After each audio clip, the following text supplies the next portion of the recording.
TV Gracia presenta las palabras inefables de Dios. El Evangelio de la Gracia. En labios de Jesucristo, hombre. Abba Padre.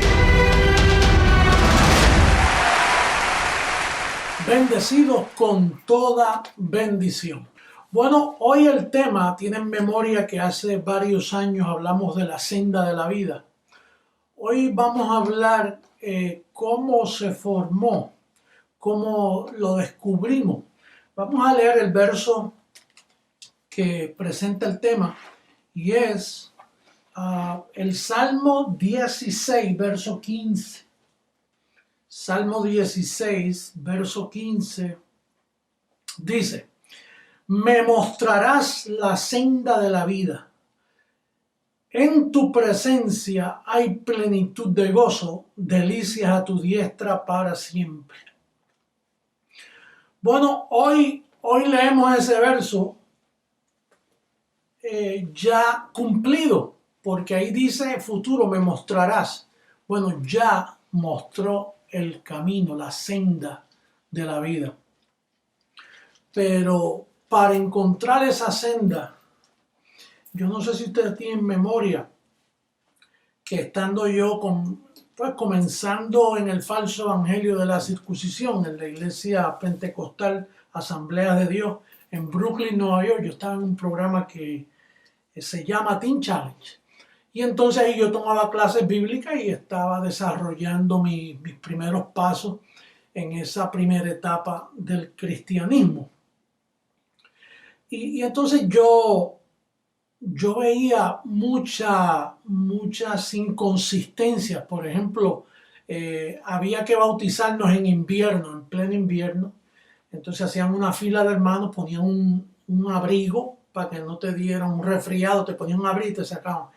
¿Cuál es la idea de un apuro en bautizarse en algo así? Entonces había otro bautismo, que era el bautismo con el Espíritu Santo, que había que hablar en otras lenguas. Entonces venían y te pasaban la mano por el cuello y decían, repite, hasta que se te formaba una serie de disparates en la garganta y a ver si hablabas en lengua para comprobar que ese era el bautismo en el Espíritu Santo. Cuando Efesios 1:13 dice que habiendo creído fuisteis sellado con el Espíritu Santo de la promesa. Así que no tienes que estar diciendo séllame, sino más bien es haber creído en el verdadero evangelio. Bueno, pero esas eran las inconsistencias que yo veía. Entonces yo salí del falso catolicismo romano, entonces caigo ahora en el protestantismo mezclado con pentecostalismo. Y comienzo a ver todas esas inconsistencias y ya comencé a dudar aquel fundamento. Así que en los primeros meses ya yo venía dudando ese fundamento pentecostal o protestante, como se llame. Pero un día tomé un grupo de estudiantes que estábamos allí en Teen Challenge, tomamos el tren. Y se me acercó una señora y me dio este verso. Me dijo, lee el Salmo 16:15, proféticamente. Sabe Dios, fue un ángel vestido de aquella anciana que se me acercó. Porque habíamos un grupo de personas, ¿por qué venir donde mí directo y decirme, Salmo 16:15, léelo? Es como si el ángel, viendo ya que yo me estaba confundiendo en aquel lugar, me arrojó un poco de luz. Y ahí es donde dice, te mostraré la senda de la vida. Bueno, en sí, ese salmo se le estaba dedicando a la primera manifestación del Cristo, Jesús de Nazaret. Porque en el verso antes dice, no permitirás que tu santo vea corrupción. Pero que iba a seguir con la segunda manifestación de Jesucristo, como dice allá en Hebreo, que él es el anticipo, ¿verdad? de la manifestación Cristo, abriendo el camino para la última manifestación, donde es Jesucristo volvió a vivir. Entonces, cuando llegué, el huerto estaba desordenado. El fundamento en apostasía. No se veía nada claro. Entonces aquí que estos dos ángeles se me manifiestan, me revelan la gracia, me revelan que estoy muerto al pecado, pero no se veía el final del túnel. Porque yo comencé a disfrutar esa verdad, estoy muerto al pecado. Por lo tanto, el pecado no se puede enseñorear de mí, porque si estoy muerto a él. Antes estuve muerto en los pecados. Ahora estoy muerto al pecado por causa del sacrificio de Jesús de Nazaret. Pero entonces el ángel se me revela, comienza creciendo en gracia en mí.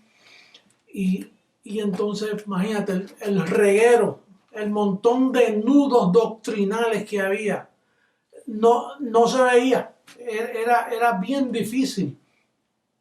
Pero naturalmente yo encontré algo que nadie había encontrado en 2000 años, que es sentirse perfecto en Cristo Jesús, saber que uno no es un pecador, que el pecado fue quitado, que el Señor quitó el pecado de la tierra en un día, que el poder del pecado es la ley, y ahora al quitar la ley, al Cristo ponerle fin a la ley, el pecado pierde todo su poder.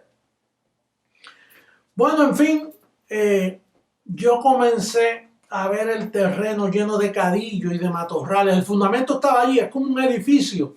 Cuando lo comienzan y lo abandonan por irregularidades en la construcción y lo dejan ahí meses y años, las varillas se muecen, se llena de cadillos, de matorrales, y no se ve lo que hay ahí.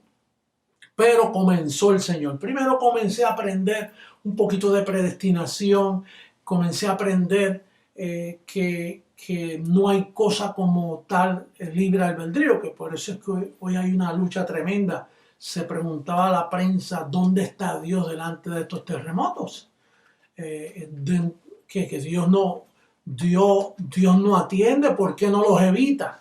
Entonces la gente se pregunta, ¿dónde está papá Dios en todo esto? Y es por causa que ellos tienen un velo que se llama el libre albedrío. Ellos no conocen el carácter de Dios. Ellos no saben que Dios da vida y la quita. Dios hace como Él quiere. Y aún muerto, Dios es Dios de vivos y de muertos, porque para eso Romanos 13:9 dice que volvió a vivir para ser Señor de vivos y de muertos. Sea en la nube de testigos o sea presente en cuerpo físico, Él sigue siendo el Señor de sus escogidos. Pero naturalmente hay que entender que Él hizo vasos de ira preparados para destrucción y esos van a ser destruidos. Y a veces es doloroso porque tú lo ves en la vida de los bebés, lo ves en la vida de un anciano, una familia entera que se ahogó, que se mató, que las piedras le cayeron encima. Dios está en control de todas esas cosas, por si no lo sabías, mi querido amigo. Dios es el autor del mal y del bien. Y tiene un día de venganza sobre la tierra. Bueno, yo comencé a conocer el carácter de Dios, que Dios es un Dios que predestina. Dios es un Dios que ordena. Dios es un Dios que tiene todo calculado, fríamente calculado, como dicen. Y ahí, comencé a limpiar el patio. La viña del Señor que estaba abusada por todos los que Él contrató para trabajar en su viña, trabajaron mal, de tal forma que cuando se manifestó el velo Jesucristo, hombre, lo que halló fue apostasía. Era como encontrar una hilera de bombillitas de Navidad esa que usted le pone alrededor del árbol, las guarda y al otro año no encuentra cómo desenredarla. Así estaba la viña del Señor cuando se manifestó el llamado mío. Entonces, comenzó el Señor a mostrarme, por ejemplo, los dos apostolados. Ahí comenzó el terreno. Ya yo comencé a ver el fundamento y dónde comenzar a edificar encima para poder seguir aquel fundamento que dejó el apóstol Pablo, que él dice, yo como perito arquitecto puse el fundamento, el cual es Jesucristo. pero la apostasía lo opacó. Y ahora aparecen los dos apostolados y me doy cuenta que había un evangelio de circuncisión y otro de incircuncisión, cosa que nadie había hecho en 2000 años. Entonces me di cuenta que yo estaba bajo un falso apostolado en la mente, tenía contaminación de los apóstoles. Cuando ese apostolado cesó, terminó en la cruz del Calvario. Tan pronto Cristo murió y resucitó, terminó el apostolado de los apóstoles y comenzó un solo apostolado, el del apóstol Pablo, que es el nuevo pacto para nosotros los gentiles. Ahí saqué mucho cadillo y mucho matorral y mucha hoja seca y hojarasca y madera y saqué muchas cosas, pero me faltaban las dos simientes, que en esta tierra hay dos simientes, una que viene de Caín y una que viene de Abel. Me faltaban que habían dos fundamentos, uno de obras y otro de fe. Entenderlo, masticarlo, desarrollarlo, sacarle el polvo a esas doctrinas, edificar lentamente. No poniendo los ojos en edificios, en dinero, poniendo los ojos en lo que Dios más ama, que son ustedes, la iglesia. Ese ha sido mi trabajo por años. Bueno, desde el 1973 para acá, es trabajando con lo que no es perecedero, con lo que tiene valor, con las vidas que Dios trae a mí para edificarlas con la verdad. Y verdaderamente no fue fácil, pero se logró limpiar el fundamento y ahora no es me mostrarás la senda de la vida, es ya me mostró la senda de la vida. Y qué bueno es hallarse que uno está en la verdad. Cuando nosotros nos juzga el sistema, uno lo ve tan lejos, porque nosotros hemos hallado la verdad y dice, conoceréis la verdad y esta te hará libre. Y nos sentimos libres totalmente. Por eso a mí me juzgan, a ti te juzgan el ministerio y que como una secta falsa. Y es la única secta verdadera. Ellos son la secta falsa que tienen 1000 doctrinas y 1000 interpretaciones de la Biblia. Nosotros, aunque sea, es uno. Un pastor, un maestro, una enseñanza mundialmente. Jamás ellos van a lograr esto. Bueno, pero ya sonó la trompeta, ya sonó el día final, viene la transformación. Eso no lo para nadie. Se cumple lo que dice Joel, allá en el capítulo 1 de Joel. En el verso 6 dice, porque pueblo fuerte e innumerable subió a mi tierra. Sus dientes son dientes de león y sus muelas, muelas de león. Dice el verso 12, la viña está seca y pereció la higuera. El granado también, la palmera y el manzano, todos los árboles del campo se secaron, por lo cual se extinguió el gozo de los hijos de los hombres. Mira ese punto, se extinguió el gozo de los hijos de los hombres. Por eso este salmo dice que en tu presencia hay plenitud de gozo. Ya volvió el gozo. Ya la viña recobró su ramaje. Ya la viña se limpió. Ya talaron la viña. Ya la viña está bonita, que eres tú, iglesia del Señor. Una iglesia sin mancha, sin arruga, sin contaminación de doctrinas de hombres, sin rudimentos. Ya la viña está preciosa. Ya está como que la cosecha está preparada para coger las primicias, porque se ha limpiado el terreno, el fundamento ya brilla, ya la senda de la vida está clarita, ya los ángeles están listos para ejecutar esa manifestación donde los cielos son estremecidos, la tierra se movió de su lugar, los días fueron acortados. Dice el capítulo 2 de Joel, verso 1 y 2. Dice, tocad la trompeta en Sión y dad alarma en mi santo monte. Tiemblen todos los moradores de la tierra, porque viene el día del Señor, porque está cercano. Día de tinieblas y de oscuridad, día de nube y de sombra. Como sobre los montes se extiende el alba, Así vendrá un pueblo grande y fuerte, semejante a él. No lo hubo jamás, ni después de él lo habrá en años de muchas generaciones. Es ese pueblo fuerte que ha levantado el Señor. Recibí una carta de un bendecido que dice: apóstol, porque no me llama Jesucristo hombre, dice: mire, apóstol, yo comencé con usted hace años y disfrutaba esa palabra de gracia que salía de usted y todas aquellas doctrinas bellas, pero usted se desvió. Por eso esos grandes hombres que usted tenía a su lado no están con usted. Por favor, apóstol, usted tiene tiempo de retractarse. Vuelva a donde estaba. Eso es como tú ver a un joven y decirle: mire, usted tiene tiempo. ¿Cuántos años usted tiene? 18. Usted tiene tiempo de volver a 10 años. Una vez crece, una vez se desarrolla, eso tú no lo puedes detener. Me estaba siguiendo, dice el bendecido. Y si me está escuchando, qué pena que te detuviste en tu camino, te desviaste. Dice en Juan, el capítulo 15, dice: yo soy la vid verdadera, Jesús hablando. Mi Padre es el labrador. Y todo pámpano que en mí no permanece no lleva fruto. Sin mí nada podéis hacer. Eso estaba dedicado para estos tiempos, porque él allá no estaba labrando nada. Allá no había nada, ya lo que había era circuncisión. Eso era para estos tiempos, que aunque Jesús lo habló, el mismo Jesús que estuvo allí, que es el que está aquí presente, se cumple en él. Tal y como Isaías 9:6 dice: un niño nos es dado.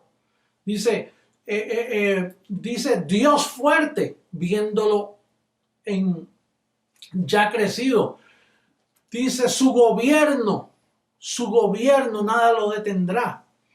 Esas son diferentes etapas de Jesucristo. Pues ahora mismo, ese Juan 15 dice: yo soy la vid verdadera, mi Padre es el labrador. Él está, ahora es que está recortando las ramas, pero sin mí nada podéis hacer. Entonces, este bendecido, qué pena me da como yo retractarme. Es como yo dejarme de llamar José Luis de Jesús. Es como yo dejar de ser. ¿Desvíos de qué, bendecido? Aquí no hay desvío, aquí lo que hay es crecimiento, la estatura de un varón perfecto. Lo que sucede es que el camino estaba lleno de nudos, y esos nudos, para sacarlos he pasado trabajo, sacándolos de Apocalipsis. Allí el ángel tenía mensajes en el 666, todas esas maravillas que estaban escondidas, que el ángel las escondió, las codificó. Pero ya en estos años están todas decodificadas y las conocemos. Dentro de esas cartas y correos que yo recibo, que son muchos, pero le voy a leer parte de su correo. Y es una confesión que yo quiero que tú participes conmigo ahora. ¿Qué confesión más nítida? De todos los calqueos que él escucha, él hizo un resumen y hay sabiduría. Si pudieras escribirlo mientras yo lo voy leyendo. Dice: toda mi vida la llevan los ángeles y todo me obra para bien. Gracias, ángeles poderosos, por escucharme. Ahí está, aceptando la cubierta angelical. Yo recibo que la vida de nuestro Señor está manifestada en mi cuerpo mortal y da frutos de rejuvenecimiento y sanidad. Hoy recibo abundancia de vida para mantenerme saludable y perfecto. A mi corazón, a mi hígado, a mi cerebro y a mi circulación sanguínea en todo mi cuerpo. Recibo que hoy mis pensamientos son ordenados y no me resiento con nadie. No me molesto. Razono con claridad. Activo mi sentido y derribo toda mal fortaleza que se levanta en mi mente. Hoy cuido mi forma de hablar. No juzgo mal a nadie. Me someto al amor de la verdad para renovar mi forma de pensar, mi forma de hablar y proceder. Por último, dice: yo tengo poder. Mi palabra tiene poder. Abba, Padre. ¡Qué bella confesión! Bien bendecidos. Entonces será hasta una próxima ocasión. Yo te declaro a ti reinando en vida. Te declaro obediente. declaro que aún esas personas que no entienden que busquen, bueno, yo recibo que el velo se les cae. Así que bendecidos, los amo mucho. Hasta luego. Bendecidos con toda bendición.